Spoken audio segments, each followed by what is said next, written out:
Hi everyone, it's Ash from FPL Hints, here with my team selection for Game Week 31. I'll look at my team, how it did in Game Week 30, as well as the team as it is for this game week, and I'll also preview my team for FPL Challenge as well. And if you're able to like, share and subscribe, that will be greatly appreciated. So first of all, a quick review of Game Week 30. For those that follow me on X, you can see that I went for an eye-watering -8, and thankfully, in this instance, it paid off. More often than not, when you go for a -8, it's almost always a red arrow, and average was 47. My net score was 59 points, so I was well above the average. The players that I got rid of was Saka, who got 3 points, Barkley, who I believe got 5 points, and Watkins, who got subbed off with a 1 point total in the end. I bought in Palmer, I bought in Muniz, and I bought in Mohamed Salah. So in terms of points, Dubravka, 1 point. Disappointing, but when he's 4.2 million or thereabouts, there's not much you can ask for. So no big shocks there.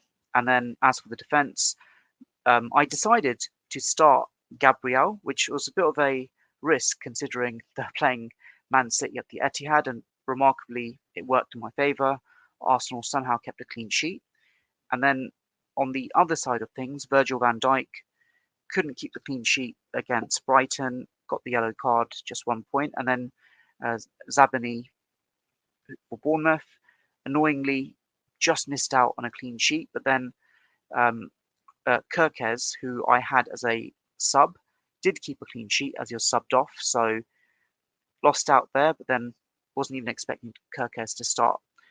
As for the midfield, had my trust in Foden, hoping he could do something. I thought, well, if Man City will get some sort of attacking return, hopefully he'll be involved. He blanked. And then in terms of midfielders, got the captaincy wrong. I decided to captain Mohamed Salah because I took a hit for him. Luckily, got one return. I think in that match against Brighton, he had his highest ever shots in a Premier League game. On another day, it could have easily been a hat-trick, but 7 points in total, 14 points of the captaincy. I'll take it with all things considered. Son was a very obvious captaincy choice against Luton, but I wanted to go against the grain, have to take risks at this time of the season. And again with Son, could have scored a hat-trick on another day, but 10 points for him. And then Palmer against Burnley, who I did consider as an outside captaincy. And the problem I had with Chelsea, although Palmer's been very consistent, especially against bottom of the table or lower placed teams, Chelsea as a whole, you just don't know what to expect. But didn't go for the captaincy, but the -8 alone with Palmer worked wonders. I absorbed the hit just with him alone. And then on to the strikers, Dom Solanke with his another fantasy return once again, with him being very reliable in his price range. Muniz, who is a bit of a maverick pick, you could say, but then again, he's been in sensational form of late. Had to have some sort of make-weight striker instead of Watkins to fund Mohamed Salah and Palmer, and Muniz really was the go-to option. And fantastic goal against Sheffield United. I'm hoping he can get a few more returns between now and the end of the season. And then you've got Haaland, who I believe has only scored 4 Premier League goals since November. For those that sold him before the international break and before his 2 difficult matches, they've actually done quite well. I'm lumped with him for now. Of course, Man City have some tricky games coming up as well, especially with Champions League around the corner as well. So perhaps I've got to factor in if that double up will be worth it. We know how Pep Roulette can work around this time of the year. So I might get rid of Foden or Haaland. It might be a Foden for Saka switch, but then Arsenal have a busy fixture schedule as well. So that's something that is worth factoring in. And then onto the bench, Kaminsky, Doughty, really had them for the double-doubles. Sub options really going forwards. Garnacho as a sub-1. Someone I would have probably started had I not made those transfers, but just that alone there's a 14-point swing between him and Palmer. Take the -8 away. Even then, I've comfortably gained there, so no regrets in benching Garnacho. Kirkez, I actually did contemplate starting Kirkez instead of Gabriel, and then thankfully I didn't lose out because Gabriel kept the clean sheet in the end. So nothing really lost there. And yeah, with Doughty, can't really see him starting many matches between now and the end of the season for my FPL team. Might be a sub 1 at times, a rare start here and there, but on the whole, fodder player, albeit he's got really fantastic attacking prowess. So yeah, the team as a whole, despite taking the -8, I bought those players Palmer, Salah, and Muniz as long-term options, and I hope it's will pay off in the long term, but certainly did pay off in the short term. So looking at my team now for game week 30. So thankfully, because of the fixtures, I actually benefited in terms of the games being relatively favourable. And of course, we've got a quick turnaround time as well, with the matches kicking off at Tuesday evening UK local time.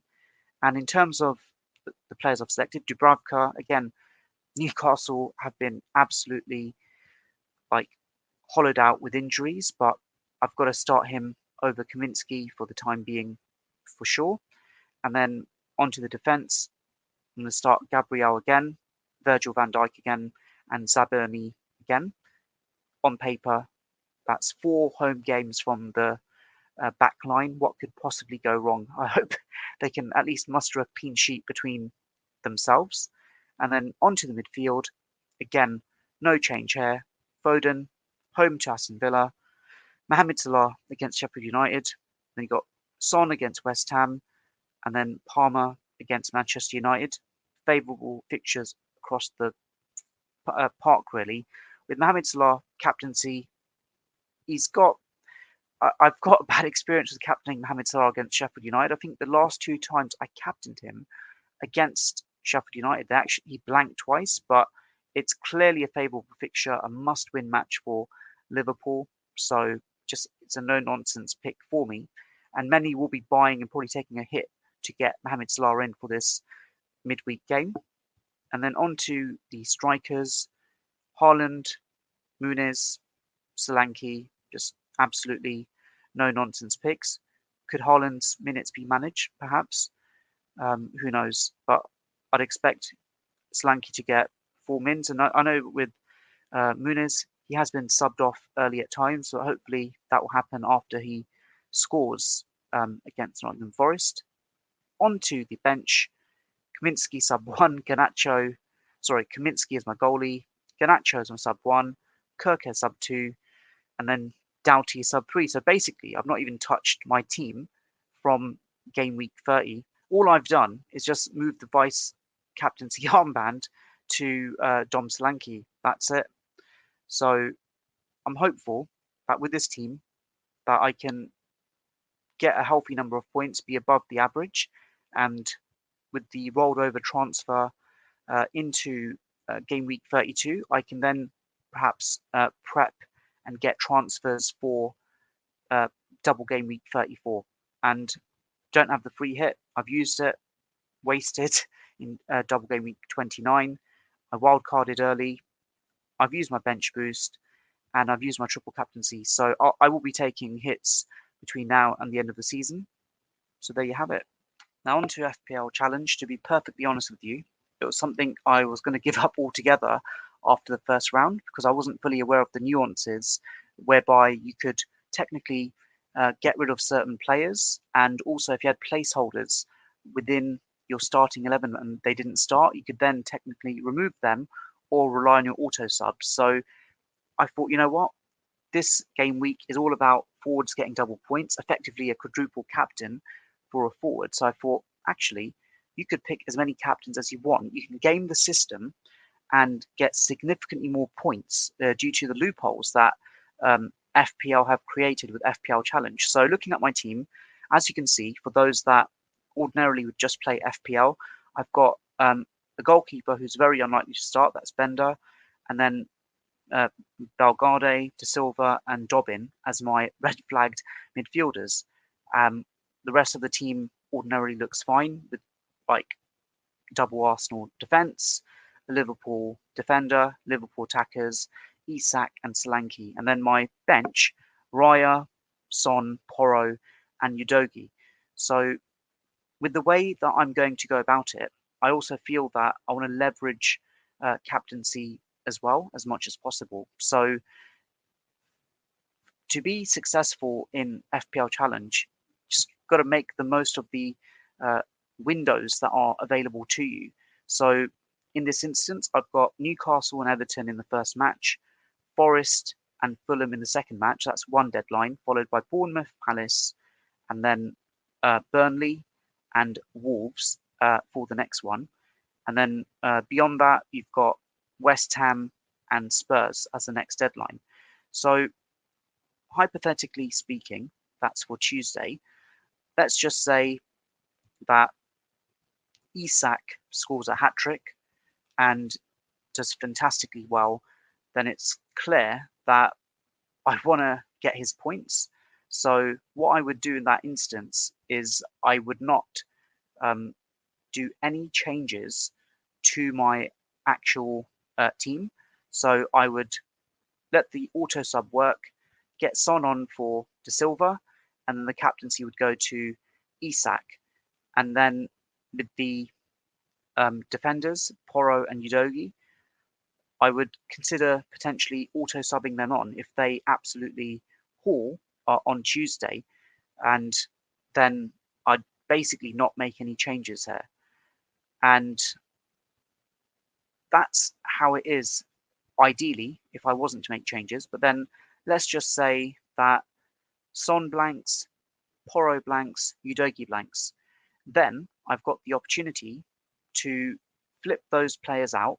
And the good thing is with captaincy as well, if Isak blanks, then obviously, like I know it says De Silva's my captain, but technically it would be Isak. Let's just say that Isak blanks, I don't want his points. I could then move the captaincy over to another player in a subsequent deadline. So I could potentially rely upon, let's say, an Arsenal player. I could rely upon a Man City player if I had one, or a Liverpool player.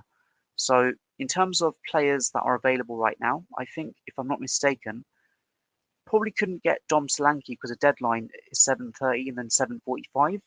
So that probably wouldn't make sense unless Isak somehow got injured within the first 15 minutes. So then that would mean I could quickly flip over to Dom Solanke. In terms of captaincy, what I've got available, realistically speaking, it would be Isak as my technical captain, followed by Darwin or Luis Diaz, really. Couldn't pick anyone else. Unless I flipped out Diaz and I got Saka in, then Saka could technically be my captain as well. Probably needs more tinkering and thinking, but that is my mode of thinking for the time being, whereby maximize the number of playing opportunities and captaincy opportunities. So yeah, probably a couple more tweaks, but that is where I'm at with my FPL Challenge team as well. Let me know in the comments below if you're playing FPL Challenge or if you're just focused on official FPL. And as always, may your arrows be green and may your mind be serene. Take care and all the best. Thank you. Bye.